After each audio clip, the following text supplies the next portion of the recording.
Hello again, everyone. Welcome to another episode of Game Pass Grab Bag, your weekly podcast reviewing games from the Game Pass collection, bringing you three unique perspectives from varying skill range. I am the stack boss of this operation, Andrew.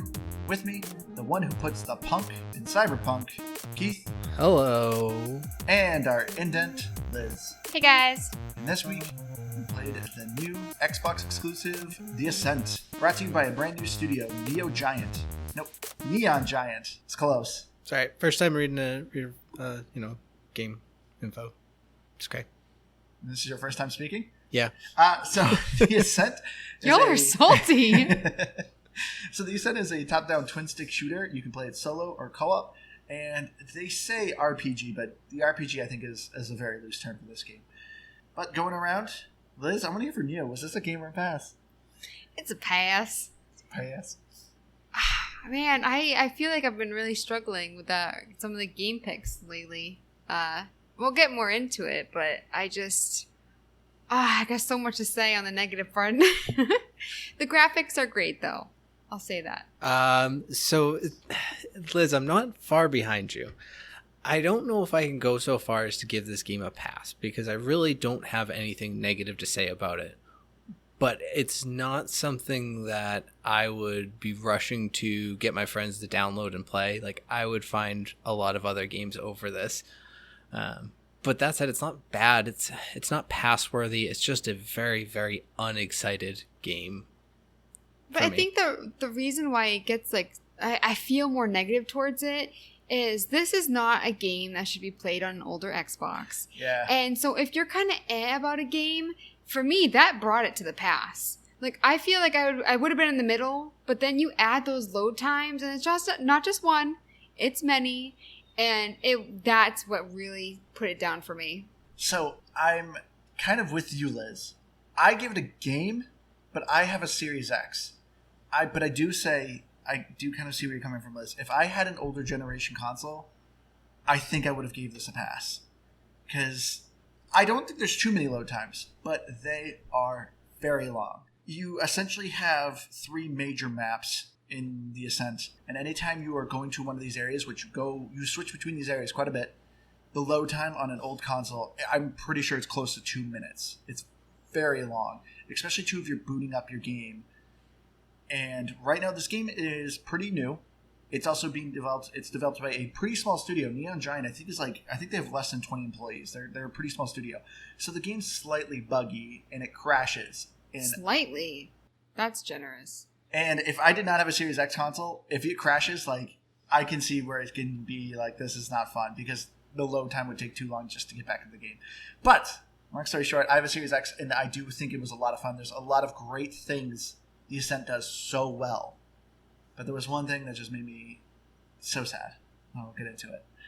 So, the story of The Ascent is you play as a no-name nobody. You come to this planet called Velis, and essentially, in order to get to this planet, which this is not a great planet, it's pretty run down and a ton of crime, and it's really grungy and gross. But in order to get to this planet, you basically sign your soul over to a corporation. You become what's known as an indent, which at the beginning of the game they say is essentially a slave in name alone. You basically do whatever the corporation tells you. You know, hey, go clean up a toilet. Cool. Or, hey, go cause mass genocide. You gotta do it. You're their slave. So, how bad is the universe that people want to come to this planet and essentially just do whatever they're told? I mean, it sort of seemed like they described it as a place that was, supposed to be this, getaway location, and then it's just devolved into this grunge and grime. That was sort of how I took it. I also think this game would have been way better if there was some decision making. That is my biggest complaint. Yeah, so there was one point where they're telling you to kill this guy, and it's like, as you're building your character, I kind of want to be able to make those decisions. Yes, this is my biggest complaint. So when I saw they said RPG in this game, the only thing that's RPG in this game is your character levels up and you get a few skill points to kind of spread out. That is it. There is no actual role-playing. You do not play a character. You are a voiceless, nameless character. You have no choice. You are literally just like this dumb, blink, doofus person. Literally, someone comes up to you, they're like, hey, we own your contract now. Now, go over there and kill people. And you just, okay, and then you're going doing a thing, and then, oh, nope, you got to do this now. You're now owned to this company. You don't argue. You don't refute it. You don't make any choices. You just okay and just go and do it. And it irritated me so badly. I loved this world. I thought this world was built so well. I wanted choice though. I wanted a character. I wanted to feel like I am shaping this world. I am doing it for the better. I could care less what I was doing. I don't know. I know I don't normally give a crap about any story, so I guess there we go. There it is. I don't care about the story. I didn't watch most of any of it. But at the same time, I think I would have been more interested in it if I had some say in how things were going. Yeah, I think I absolutely would have been more invested. But instead, it just was like, yeah, okay, here's a cutscene. And most of the characters I found very annoying, honestly. Like, this game is rated M, but honestly, I feel like they just went out of their way to just, like, drop in, like, extra curse words and, like, just reasons to make it M through the dialogue. Yeah. That was unnecessary. And it got really tiresome to the point where I was like, okay, I get it. They're effing this and effing that. And I was like, I don't even have a problem with language. It doesn't bother me in a game, a story, movie, whatever it may be, unless it just feels disingenuous. And that's what it felt like, and it really annoyed me. It's the same with, like, the sexual comments, right? Yeah. Because there was a couple that I was just like, did they really just say that? I think it came from Poon. Yeah. And I was just like... Well, I mean, yeah, his name alone really... is... yeah. And that was my point. Like, the gameplay didn't seem serious. And Andrew, I think we were talking about it, and you disagree, but it felt like it was trying to be tongue-in-cheek the whole time, but it just wouldn't quite get there. Like, if Borderlands was doing a lot of this, I'd find it funny because they built that universe and they built a reason why the humor could be that way. They set a bar low. This game doesn't seem, or the Ascent doesn't seem to want to do that. It's like, we're super serious, but here's a bunch of sex jokes and F-bombs. Like, cool. I would have rather see the M play go into, like, bodies exploding better and, like, I don't know, more graphically. I think the bodies exploded pretty good. Decently. But yes. But I would have rather seen it in other ways. Away with a T to cut the language. Yeah, honestly. And it could have been just as well told. That said, I didn't care for it. I mean, this was no more of an RPG than, what was the shark bitey game we played? Maneater. Maneater was a shark PG. Shark bitey game. Yeah, that was the name of it. But Maneater was a shark PG. There was no RPG elements to it. You just leveled up your character. So, like, it was no more of an RPG than that was. I always hate when games kind of say RPG, but it's like, it's role-playing game. You're not playing a role. You're just getting skill points. Like, that's... I know, like, people try to tie in role-playing as, like, that's what makes a role-playing game is you leveling up. It's like, no, what makes a role-playing game is you playing a role. I am a character. I'm making decisions. I'm crafting this character in this world. So it always just kind of irritates me. But, so, kind of going a little bit more in the story, I guess, to explain to people, I think it was a good setup. So you are an indent, and you are an indent to the company, the Ascent, or the Ascent Corps. And this isn't really spoiler because this is the beginning of the game. You basically do one mission, you get back to base, and you find out the Ascent Corporation went bankrupt. And so now you're kind of like in this character that's in limbo because, you're contracted to the Ascent, but they're bankrupt. They no longer, like, exist. So the way the universe works is other companies basically come in and essentially place a flag into parts of the company to claim territory. And so that's what you're trying to do, is kind of claim territory. And I thought, like, this whole premise and idea and lore of the story, really cool. I was like, this world is fantastically built. I love exploring it. I love the codex. It's really impressive. It goes through the different alien races and gives you kind of a bit about the biology, what people do for gadgets, what people do for fun, what are these environments, like, what's important about them. It is a really impressive codex. There's a lot of cool lore in this world. I just wanted to be a part of it. I did not feel like I was a part of it because I was just dumb, voiceless character. Well, see, that's a good point. Like, how much more fun would it have been if you could have, like, chosen which faction you wanted to side with, yes, like, try to exactly, push different areas, like, take over areas. Like, I never even thought of that because I wasn't paying attention to the story. But as you were explaining, I was like, that would have been a way more interesting dynamic to the gameplay. I would have been way more excited. Yes. So I understand this game, like I said, this is made by a less than a 20-person studio. So, like, they're very limited with the resources. I really hope Microsoft specifically buys the studio and gives them more support because, so I beat the game and there is an opening for sequels or DLC. And if they can make a sequel where it's just more focused on a role playing element, I think I would. This would actually probably be close to being my game of the year. Yeah, I felt like watching the trailer. I thought you were supposed to really be like rebelling, kind of. I mean, you kind of are. But you don't get that feeling when you're playing it. Don't. Is what I mean. So for me, that's why I didn't have an interest in the story, because I just felt like they downplayed it all. Yeah. And because your character doesn't, like you said, you don't really speak, you don't really make decisions. So for me, it just like, I thought that the story was kind of useless at that point. I kind of lost interest really early on. Yeah. There's moments of the story where I was kind of enjoying it. I was kind of enjoying some of the characters. The ending just kind of happens and rolls credits. It's not bad. It's just, okay.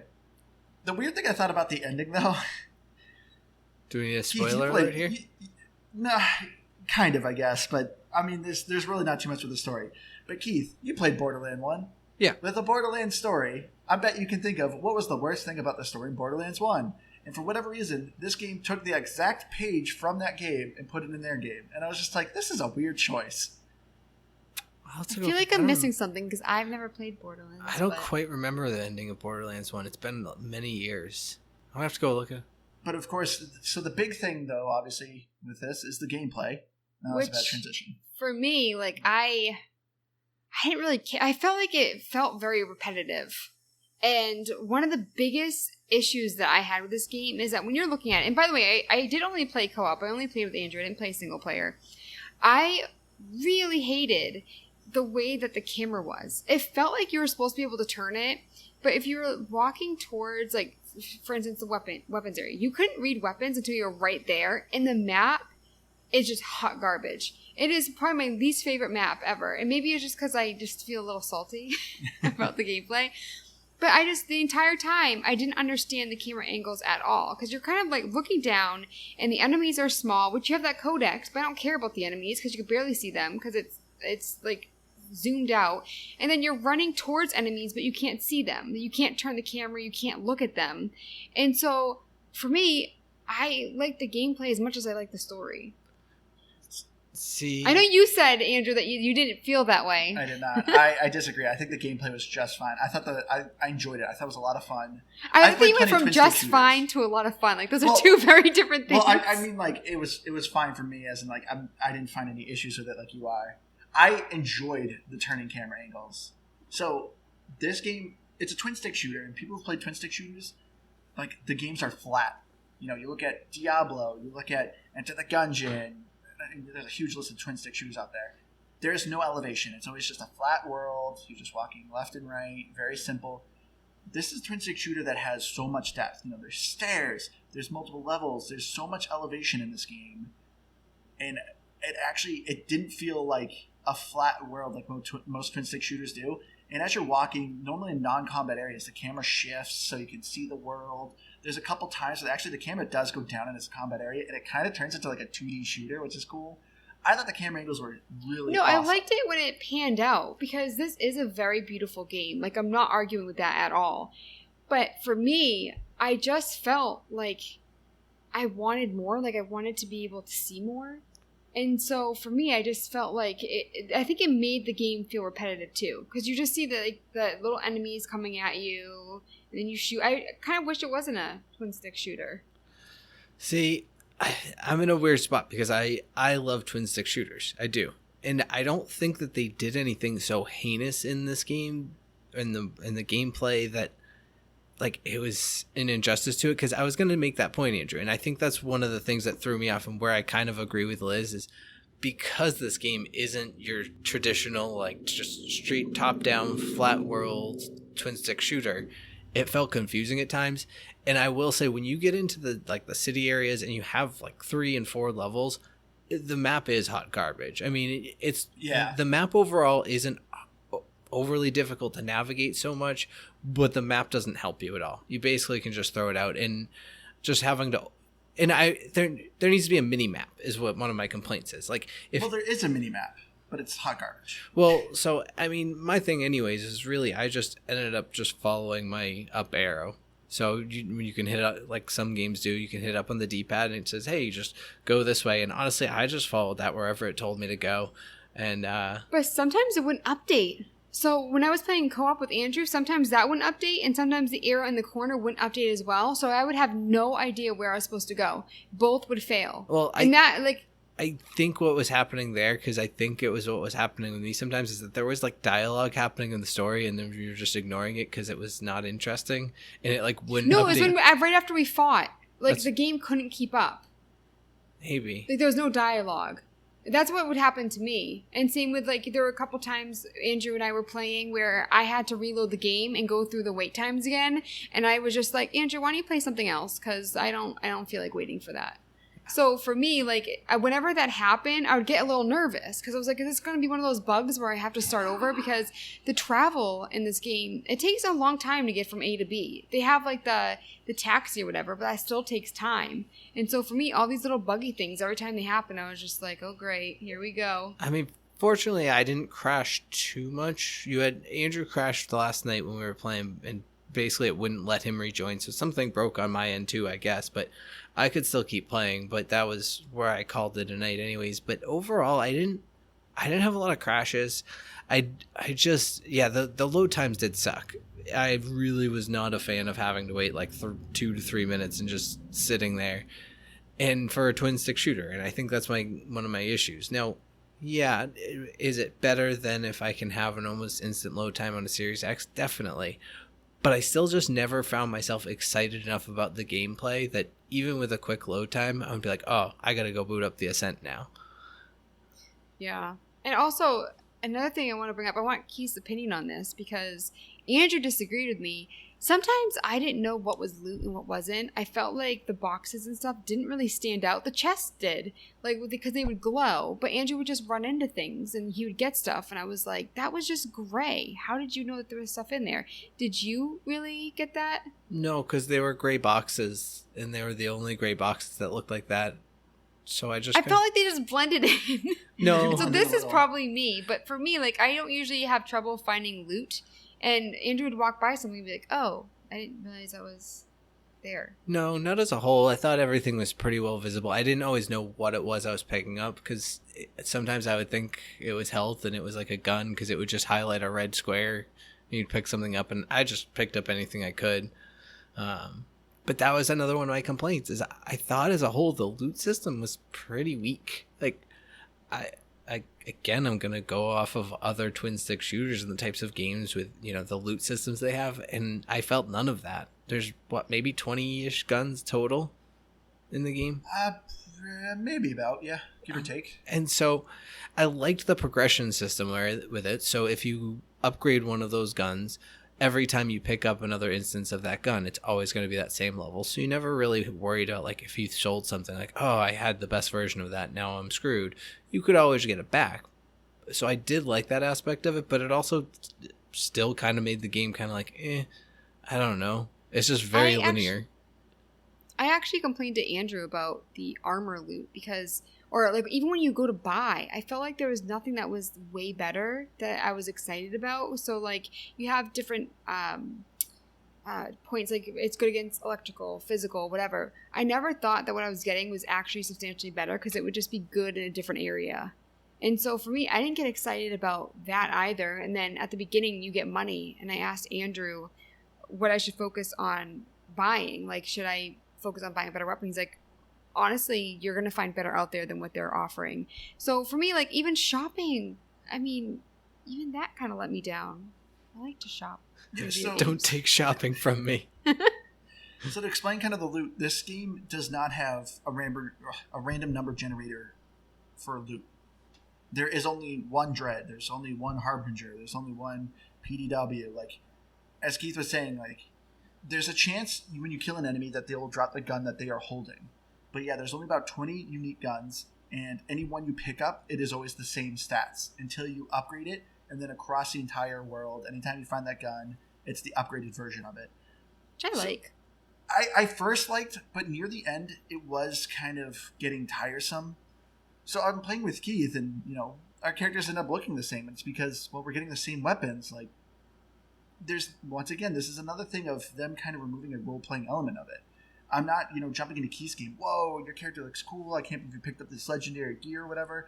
No, it's the same gear. So you're going to end up just kind of looking the same as everyone else. And it just kind of lost more of the fun element to it. Overall, I don't mind it. Good amount of games do it like this way, where it's not like a random number generator kind of gun. But I don't know. In the Ascent, I feel like I would have enjoyed so much more if they added more of a looter shooter kind of element to it. Yeah, and I think especially because as a twin stick shooter, it plays well. That's one thing that I do think I enjoyed about it, was that the combat felt smooth. You always have that little laser pointer, which I think just adds a nice element to the style of gameplay, so you have an idea of where you're aiming. But I liked the aspect of, if you were fighting the little ground guys, the ferals that came running at you, you could actually duck down and you do more headshots on them. Or if you're fighting a tall character, you would aim up, you could do left down on the trigger, and your character kind of aims up and shoots. So like, you had to strategize your headshots a little, which I thought was a cool design to the gameplay. Yeah. I always forgot to do that. Yeah, and that's what I was saying. Like, the game actually has like nice depth to it. Like, there's actually cover. You can actually crouch behind, a car or something and take cover, press left trigger, and actually like stand up above the cover and shoot. I never did this. I was just running around and blasted people with a rocket launcher. No, it's a twin stick shooter. I'm not stopping at any moment. But you have the option. Yeah. I actually, because we played Atomic Crops pretty recently, and going from that to this, I struggled aiming with this game way more, and I couldn't figure Atomic Crops has a auto aim feature, which I think is on by default. So does this. This on default is medium. You can actually increase the sensitivity of how strong the auto aim is. Which I eventually did. Yeah. But I don't know. I don't think it was anything like on the game's part, but it was just funny to me that I went from, a twin stick shooter to this one, and I struggled so much more with this, with aiming, and I don't know why. It was Struggle City. I know, because when you first played Atomic Crops, you just kept clicking the right stick. And irritating you. Yeah, man. I know. The other thing that was kind of unfortunate with the combat, so this is another, once again, complaint about them kind of removing the role-playing. You can create multiple characters. Like, it gives you like 20 character slots, like a ton of different characters. But I saw literally no reason to create other characters. You get a ton of skill points. There's 10 different things you can put skill points in. You can do things to improve your grenades, improve your abilities, improve your evasion, improve your health. Typical stuff.'t since things don't like randomly drop, it's not like, oh, cool, I want to start a character and kind of make him more of a mage and focus more on abilities, because you only find abilities on the ground. And since things don't randomly drop, there's only certain areas in the game where you're finding these abilities and collecting these abilities. And I didn't think it was till like later in the game where I thought the combat was getting so much more fun. I was having more fun, unique weapons. I was getting more unique gadgets, more unique abilities. It took way too long to get these fun abilities. Right at the beginning, you're just basic machine gun, basic pistol, basic grenade. It wasn't that fun. And it wasn't until about like the 6-hour mark, which is way too long for it to be like, okay, this is cool. This is a cool gadget. I like this gun. And it's just unfortunate. I wanted to be able to build a mage when I played like Liz, and I wanted to do more on abilities, but you really don't need to put much in your mana, because a lot of the abilities either have too long of a cooldown, you end up regenerating the mana in time, or they just don't cost a lot of mana. Yeah, or you find it on the ground. Like, it's very forgiving with the amount of loot that drops in terms of health and all that. And then as you level up, health is feast or famine. There's sometimes you find a ton of health and some you have none. That's true. And then there's sometimes you just take all of the health no matter what. But that's another conversation. I think it's weird though that there are areas of the game where all of a sudden the enemies go way up in strength. Yeah. And so if you just cross a line, you're dead with one hit. And so for me, it's really weird that they don't kind of designate these areas. Like, I didn't realize that I was going too far, because you have to look around for loot. Yeah. And then you realize the enemies have skulls and they shoot you one hit and kill you one hit, and that's it. Yeah, bad things happen then. So the great thing I should say about the Ascent is that it is co-op, and it's up to 4 players. You can even do couch co-op, so if you have someone at home with you, this is also a really fun game to do it with. What did you guys think of the co-op? Did you guys prefer it single player, or did you like co-op? I preferred it. I had more fun playing with you and with our friend Dave, who's also been on this podcast. But I had more fun, playing with you guys, and I don't know, just kind of you spread out, look for loot. I don't know, someone's yelling about being down. That's usually not named me. So that, because that never happens. I'm always picking you guys up. But it's definitely a lot more fun than when I was just like sit down to play it and just run around. Honestly, there's really no there's no penalties for dying. It sets you back a little bit from where you were probably, but all in all, I would just run. Oh, okay, I died, and at least the reload time on a death was pretty much instant. So like I didn't have a problem with that. I think playing single player would have been way too boring because they just running around, and I feel like I would have been lonely. But I said earlier, it's just way too buggy for multiplayer right now for me to enjoy it. Having to restart the game. Andrew had to wait for the load times because my Xbox is worse than his, and I would host the game. And so for me, like there was one time that Andrew, you were like in the floor or something. Yeah. I actually fell through the map.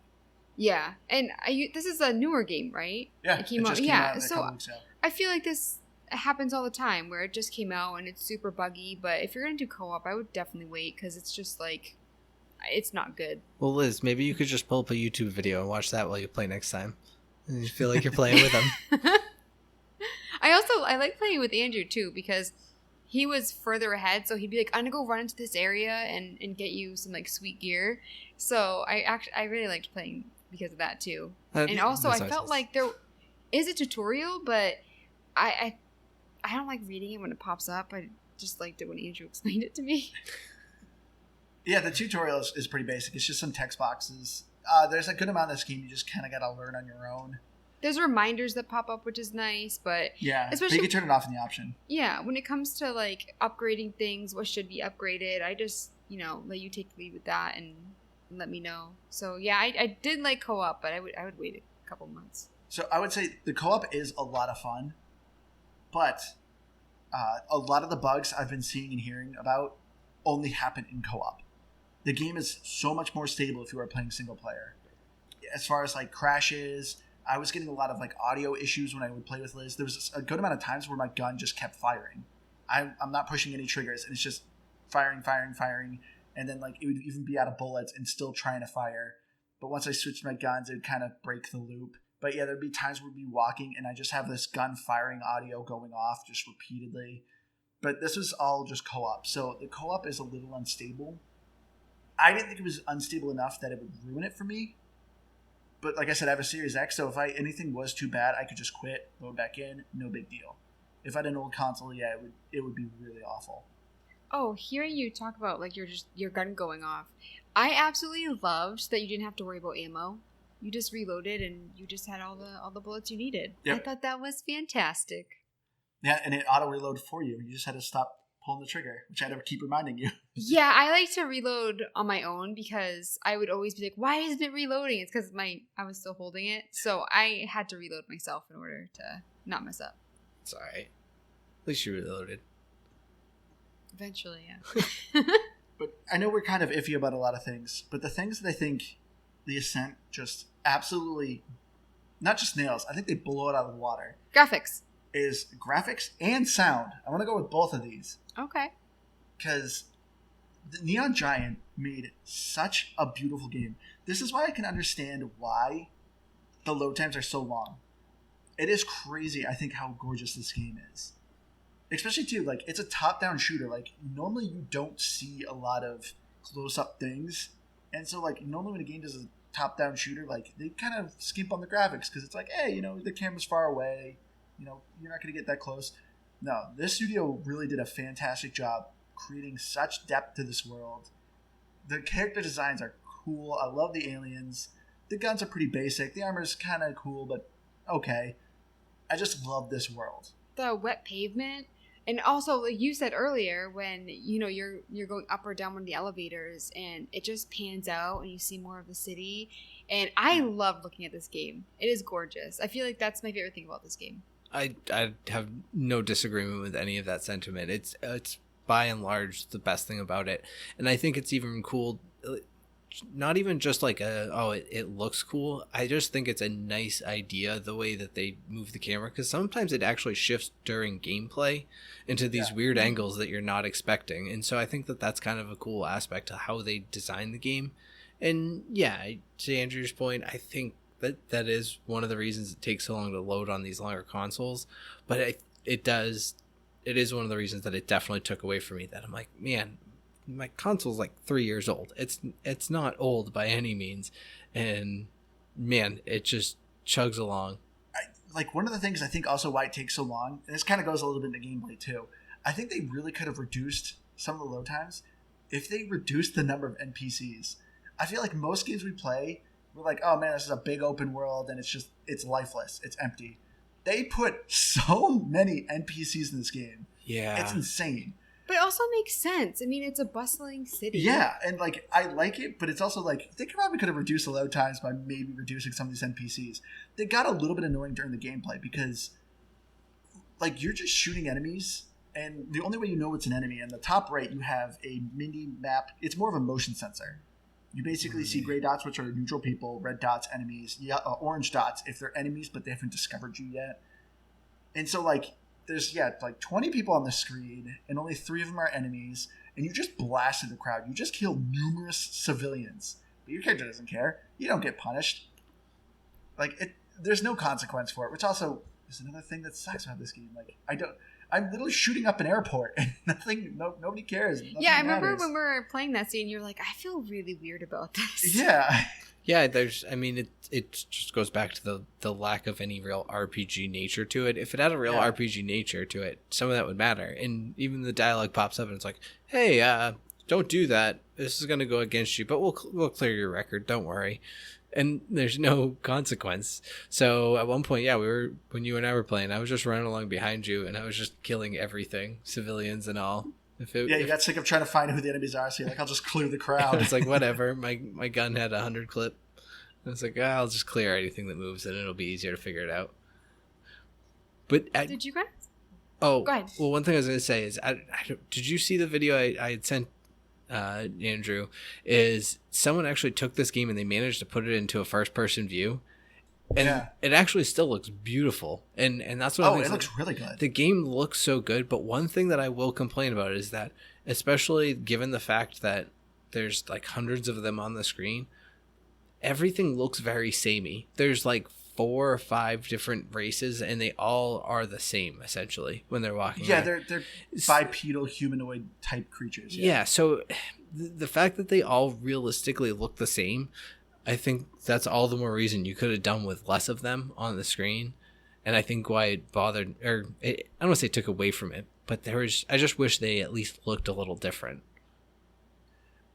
There's a couple. Like, you have like obviously the huge brute type looking guys, like elephant have, like, guys. Ears, yeah, but have like bunny ears. you have like these little imp looking guys, but yeah, you have a couple that are human size and they kind of look like humans, but they're aliens when you look close. So yeah, I mean, I thought they were cool, but yes, there wasn't anything super striking about them. You know, you're not looking at like Mass Effect, where you have like every alien's really unique and very striking. It does blend in a little bit, but I felt like they all really fit the world, though.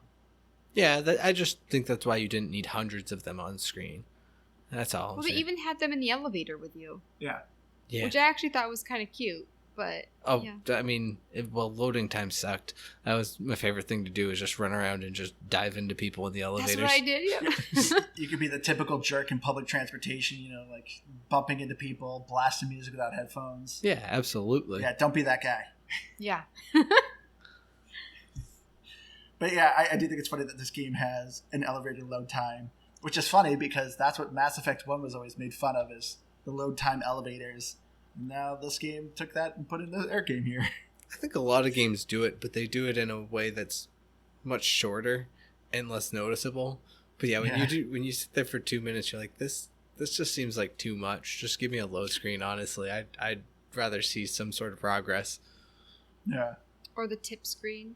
Yeah, something. I think this game could have afforded actually some like little like loading screen tips. Oh yeah. Especially too, since all the tutorial is just text box. Yeah, throw them in the load screen. Yeah, instead of an elevator. I wanted to ask you guys, did you guys like the voice acting? Mainly, I want to know your opinion about Poon. Oh, he was annoying, I thought. Overall, I just ignored a lot of the dialogue, though. I thought the voice acting was good. Noghead, he's kind of your hacker sidekick. I like him because he's a little cheeky, but I think the voice acting's really solid. I agree. And I think the sound effects are great when you're, a bunch of gunfires going off, the sounds of the robots. But the music, I love the music. They nailed the cyberpunk feel with the music as well. I remember liking it, but for the life of me, I can't remember it at all. It's on Spotify. It's a really good soundtrack. Yeah, it's just super I don't synchy. think I've ever went back and listened to music from a game. I have. Ori is still great. But yeah, I thought it was great. I don't know that it was always super well timed as far as like sometimes the battle music coming on and off. But outside of that, I think it all was very fitting for what it was. And yeah, I thought it was really, really good. I don't think it was nearly as good as the graphics as far as what makes this game what it is. But yeah, I thought the music was really good. Sound effects were okay. I mean, there was quite the rumble effect on some of your effects. Oh my word! That's another thing about gameplay, but I think that was a bug. No, whatever reason, Keith hates rumble. He said it a couple times in podcasts, but Keith, I'm pretty sure, has his settings on his controller at maximum. I don't know how. It is comical because I am on a party chat with him, and I could hear his controller vibrating like mad. It legitimately sounds like an angry duck. And eventually I got an ability where I summoned a mech, and every time I walked, I just hear his controller quacking through the microphone. So you never tried to help Keith fix his controller? No, I told him. I was like, just go to settings and lower your settings. And Keith's like, I'll do it sometime. But you never do. Yeah, if one of these days I'll remember. But yeah, this game, I don't know why though. We weren't even on the same screen. I don't understand why my controller had to vibrate for you walking around in a mech. It made no sense. It's so funny though. I loved hearing it from the mic of your controller just getting angrily at you. But yeah, this game, I don't know if you noticed, Keith, this is one of the few games that actually has like the controller rumble, like the trigger rumble. The only other game I can ever think of that uses the actual like trigger rumble is Forza. And like it rumbles like when there's too much tension on a tire. But in this game, it actually rumbles, with footsteps or with gunfire, and it's really cool. I think they did a really awesome job with it. I don't know if I actually noticed that. That's kind of cool though. Oh, I wanted to ask you guys as well, because I don't play mobile games. Somebody, when I was looking up like the Metacritic and everything, they compared it to a mobile game. Like Keith did for a bit. Do you guys agree with that? To a certain degree, and I think largely because of the loot system, and really just like the basic linear upgrade path that you take. Like if it had more depth on it, again, like we talked about with like an RPG level, no, absolutely not. It's a mobile game. But that was what kind of gave me the vibe of that.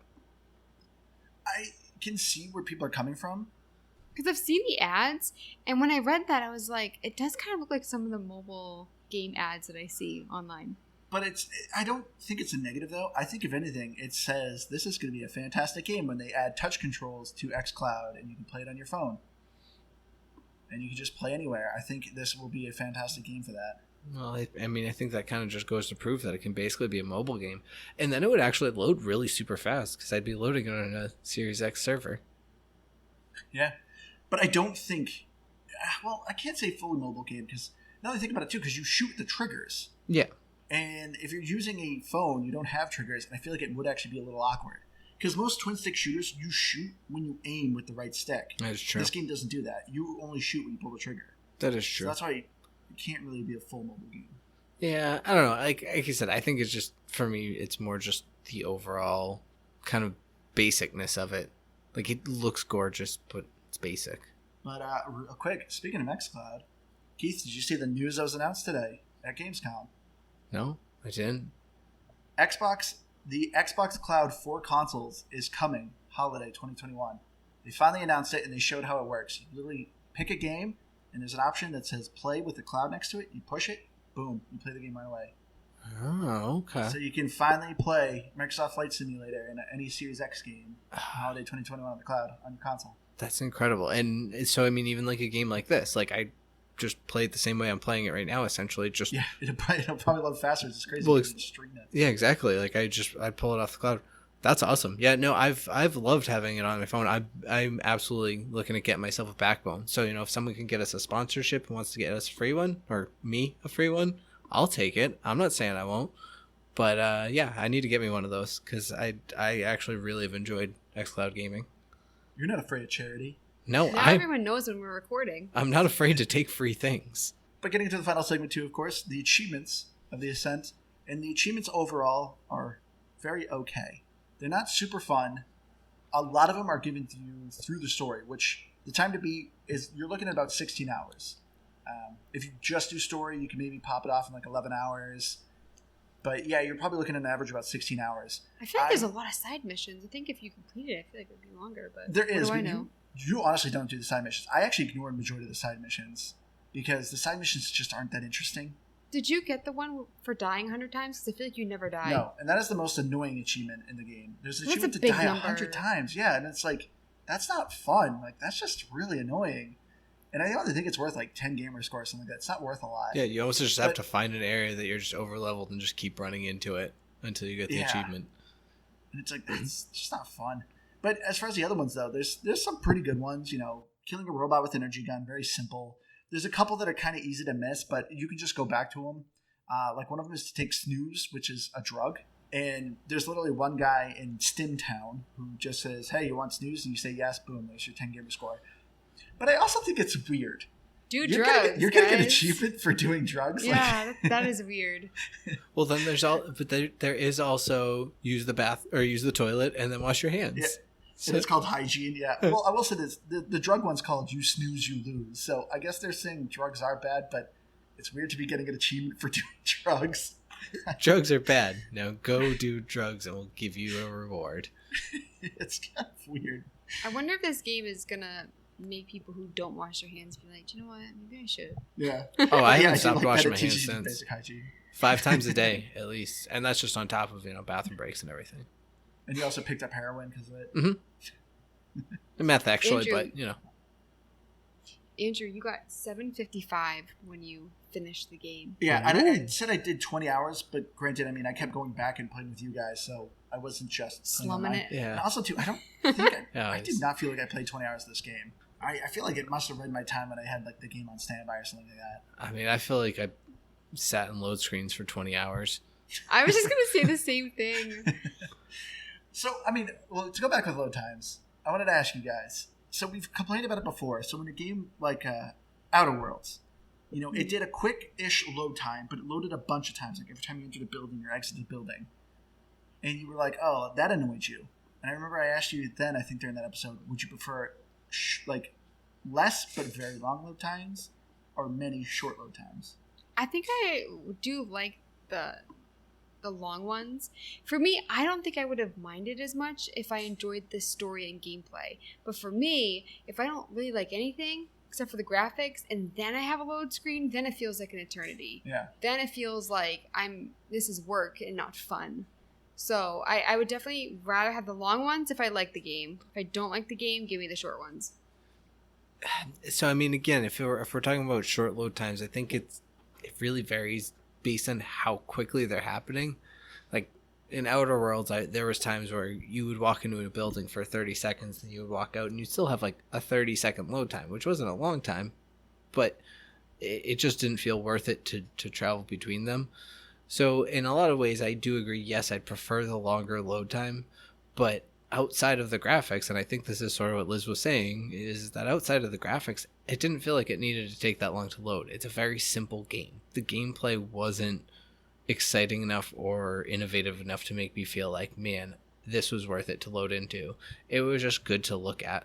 I will say, like, the unfortunate thing about this game, too, as I said, there's 4 levels, and it's essentially like a basement, a medium floor, an upper floor, then like the top. And there's a good amount of times, I don't know why they designed it this way. You're literally on the top floor, and they're like, hey, go to the basement. That's 3 different load screens you gotta go to. And like, that's not a good design. But here's a little pro tip, because it took me a while to figure this out. If you are, whatever floor you're on, if you press left on the D-pad, you can pay 1,000 credits, which isn't much because there's not much you spend money on in this game. But you can get a taxi and fast travel. And it took me forever to realize that there was an actual fast travel. I thought I unlocked it eventually, but then I just was like, oh, you just press left on the D-pad and you can call a taxi. It's like, because it was annoying. I was getting so annoyed where I'm like, there's so much backtrack in this game. But once I figured out I could do the taxi, it was so much more enjoyable. And the load time isn't terrible on the older Xbox. No, that was actually like pretty quick.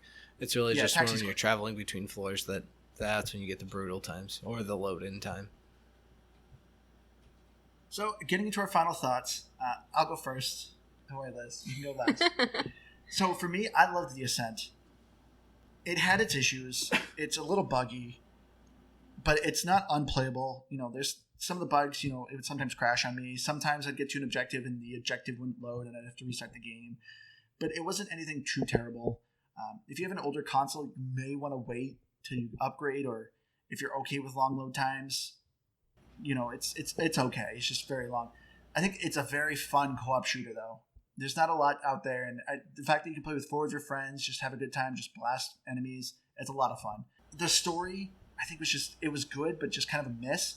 But the world is so good. If you're a sucker for cyberpunk type of games like me or movies, you're going to enjoy this world. You're going to enjoy the codex, the lore, just like it is. This game is just eye candy.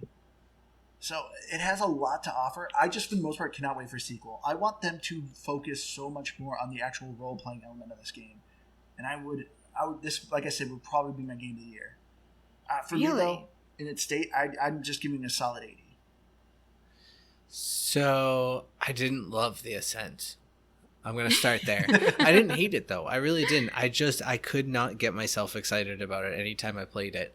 I will agree that the best feature about this game, outside of the visuals and everything that comes along with that, the best thing about this game is co-op. It's playing it with friends, because it is actually kind of fun in that regards. But at the end of the day, I just think the gameplay fell so flat and boring that just nothing about it excited me. And until we kind of got it here recording, I didn't really think much about the actual lack of RPG. But I agree with Andrew. Like, if you can implement a better style to the I don't know, just how you build your character and all that, it would be a so much more fun game to play. And I would take the load times, because they were long, but I would pull up my phone and I would play a quick mobile game for 2 minutes and then it would be fine. Like, it wasn't anything that like really drew me out of the game as much as I just didn't think the gameplay was worth the load time. So I think it sucks, because it's such a good game and from like a visual standpoint, but I think like it's 77. Yeah, not too far from me. No, because I can't. I don't know. It's not. I can't dog on it. It's beautiful. Dangs. Okay. Oh, so man. I Like, thought I was being generous with a 65. Because for me it is very beautiful, and there is substance to it. I didn't care for a lot of it. I mean, the story, the gameplay, I just thought was so repetitive, and I feel like at this point you're just being a dead horse. But yeah, 65. And looking at Metacritic, for Xbox One, TBD and 8.6, and then for the Series X, it's 68 and 8.1. One of the critics even gave it a 30, which is unheard of. Yikes. I think a lot of people were saying the same stuff that we were. They didn't like the map. They thought it was buggy. I think buggy was the number one issue. I also felt like the scores were 10 and 0. Like, I think people love this game, or they hate it. I mean, that's why Metacritic, I feel like, goes a lot of ways. It's 10s and 0s. It's a really and lately, I've been seeing a lot in like the 6-7 range for the games that we've been playing, and so it was actually kind of shocking to me. And one person said style over substance. I think everybody across the board agrees that the graphics are amazing, and I think that's why people were so excited about this game, like watching the trailer. But yeah, I'd say it's very mixed. All right, I think that is just about wraps it up for us. Thank you all so much for joining us this week. If you have a game suggestion, please, we would love to hear it. You can email us at gamepassgrabbag@gmail.com. Please follow us on Twitter at GBGBpod, or Facebook, Game Pass Grab Bag. I've been your hardcore gamer host, Andrew. You can find me on Xbox Live, Firebird0952. Crap. I don't think I have anything fun to say. You said our email address really fast. GamePassGrabBag@gmail.com. Email us. And oh, I'm Keith. Liz Noob. That's my name. Sorry. Sorry, Liz. I cut you off. I forgot my name. Oh, it's all good. And I'm Liz Noob, gamertag coming on Dean, and I'm on Twitter at Liz Noob. Noob is EW. Man, I thought for sure, Keith, you were going to say the thing you've been saying all week. What's that? I'm waiting. I'm having a photo commissioned, and And I think when I have that ready, I'll be ready to unveil my new title. Some fans had Keezy a little too much. Don't spoil the surprise. Thank you all so now much I for know. joining us. We hope to see you again next week. Bye, guys.